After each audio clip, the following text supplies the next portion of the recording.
work. Been working all day long. It's been a long day, and the last thing really that I want to do is cook.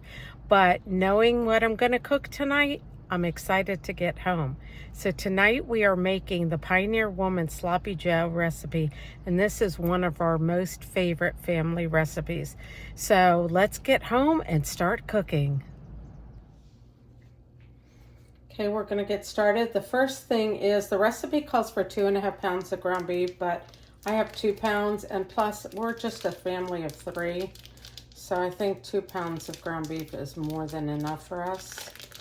We're going to go ahead and cook that down, and then we want to get rid of the grease that's in here. So let's go start with browning all of this.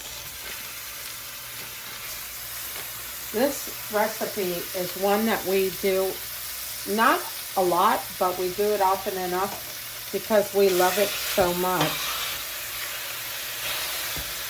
Listen to that sizzle. So we're going to go ahead and cook that down, and then once we do that, we'll add some of the other ingredients.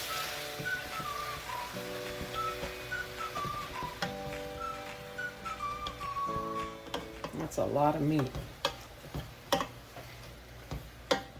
Okay, we're going to let that brown, and then we'll come back to it. I am adding salt and pepper. There really isn't any instructions as to how much. So we'll add a little bit of salt and a little bit of black pepper, and that'll be good. And we'll continue to cook this down.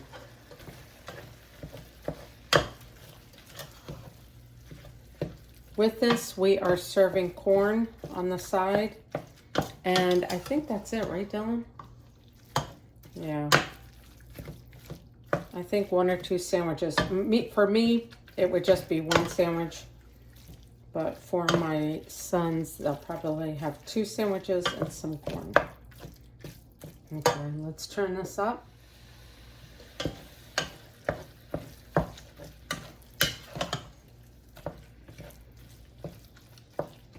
You could do this, if you don't eat ground beef, you could do this with ground chicken. You could do it with ground turkey. I'm not a huge ground chicken fan. We do like ground turkey, and I believe we have made this before with ground turkey, or if it's like 1 pound of ground beef and 1 pound of ground turkey. I don't know how you could make this vegetarian unless you used the soy crumbles, maybe would work. And those aren't too bad. I mean, they do kind of taste like beef. The texture is a little off, but otherwise, you wouldn't really miss the fact that it wasn't ground beef. Okay, we're almost there.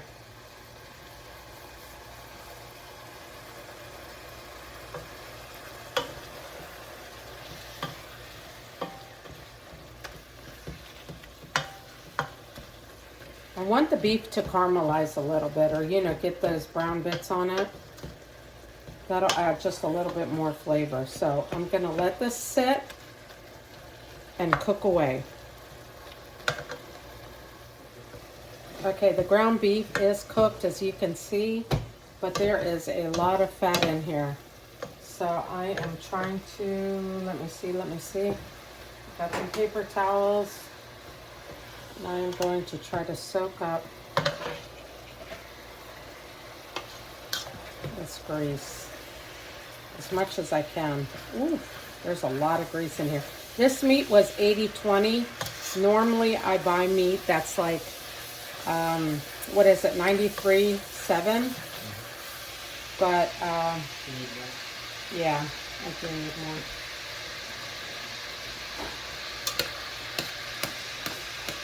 Because I don't like things too fatty, but let's see. I might need another napkin. Wait a minute, let me see. Oh, yeah, 2 more napkins. That 80-20 is greasy. And plus, we have 2 pounds here, so That's why it's even more.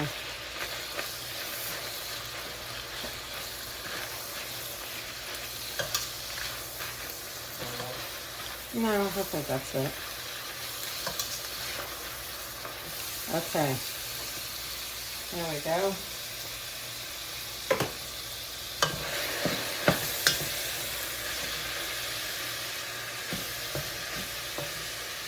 Let me turn this down a little bit. And we did get some of the brown bits on there. So that's good. That gives it a little extra flavor. Now we are supposed to add 1 green onion. I have this green onion that I have frozen. It's kind of soft, but nevertheless, I'm going to use what I have. So here is 1 green, I'm sorry, not green onion, green pepper. And also we are adding half a large onion.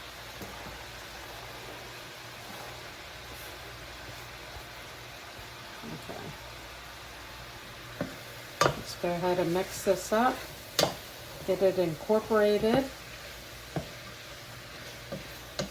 And then Dylan, what's next after this? Your water, ketchup, and boil. Okay. Let's cook this just a little bit.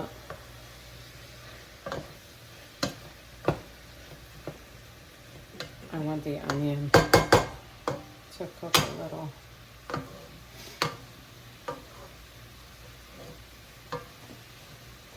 I was surprised at how fast this day went today. Oh, so grateful for my job.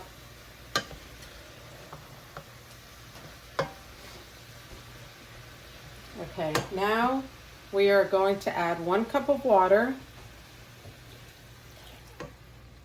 We are adding 1.5 cups of ketchup, and this is how much I have left. So I think this is about 1.5 cups. So we're going to go ahead and add this. Well, here, let me see. Okay, that's 1 cup. And that's about half a cup. You know what? Let's just add it all. It's not going to make it go bad. Okay, there we go. So we used it all. And then we're adding 5 cloves of garlic. This is minced garlic that I mince myself. And there really isn't that much left in there. So I'm adding all of this. Here, let me see. Let me just make sure. 5 cloves of garlic is like 5 teaspoons. So there's 1, 2, 3. Yeah, this is about 5.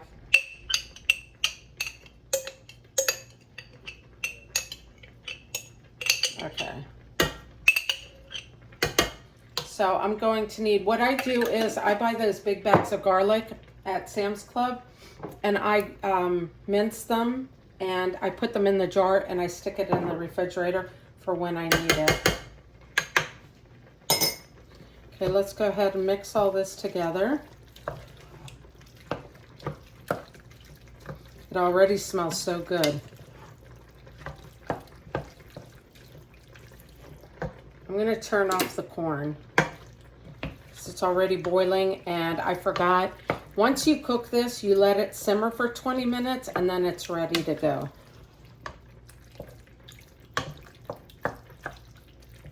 Okay.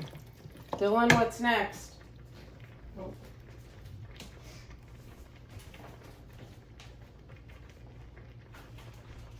Did you get it? No. What's next? Cody, hold on. Cody, hold on. So next is the brown sugar, chili powder, dried mustard, red pepper. Okay, hold on a minute, hold on. Okay, so then to this, we are adding 2 tablespoons of brown sugar. And since I only have this tiny little bag left, I'm adding that. That's about 2 tablespoons. You can see that. That's good. We are cleaning out the pantry. We are cleaning out the refrigerator or the freezer. This is why I like this recipe so much, is because most of the ingredients, or probably all of the ingredients, if you're used to buying green peppers, are in your house. So this is an easy meal that you can make at any time.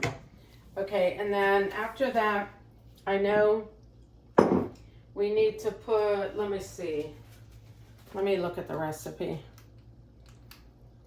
Okay, so brown sugar. Now we want to add 2 teaspoons of chili powder. I'm using this Giant Eagle chili powder. Nothing fancy. So we want 2 teaspoons of this. If you want to add more chili powder, you can. We like it this way. We like it exactly the way that the recipe is written out. Okay, and then what's next? Dry mustard. How much? A teaspoon. Okay, so we're using Coleman's dried mustard. And we want 1 teaspoon. I like mustard, so we'll just add just a tiny little bit more. Okay, and then after Coleman's, what do we have? Half a teaspoon of red pepper flakes. Okay, we have red pepper flakes. We're doing half a teaspoon. We've got half a teaspoon there. And then what else? What's next? Hot sauce, but she doesn't give a measurement. Okay, so the hot sauce, there is no measurements. I'm using Texas Pete's hot sauce. We are going to go a little easy because we have 2 that like spicy and 1 that does not.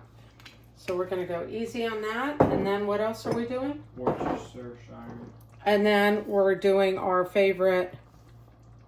I heard the other day somebody pronounce it as Worcestershire. So I don't know. I call it Worcestershire, but somebody said it was Worcestershire. Anyway, we're doing a couple of dashes of this. There's no measurement, but we love this. So, and it just adds so much flavor to the dish. So that's good. Okay, now we're going to mix it up. And we're going to let it simmer for 20 minutes. And then in 20 minutes, I will show you what we will do, how we're going to serve it up, and dinner will be ready.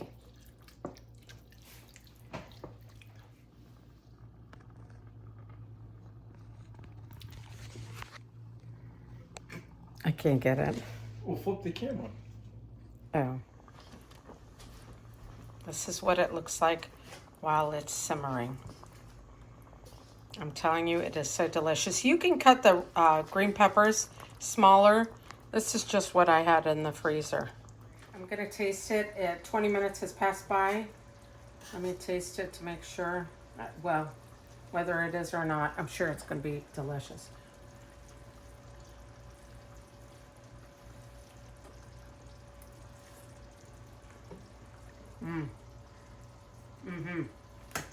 Okay. Let me serve it up.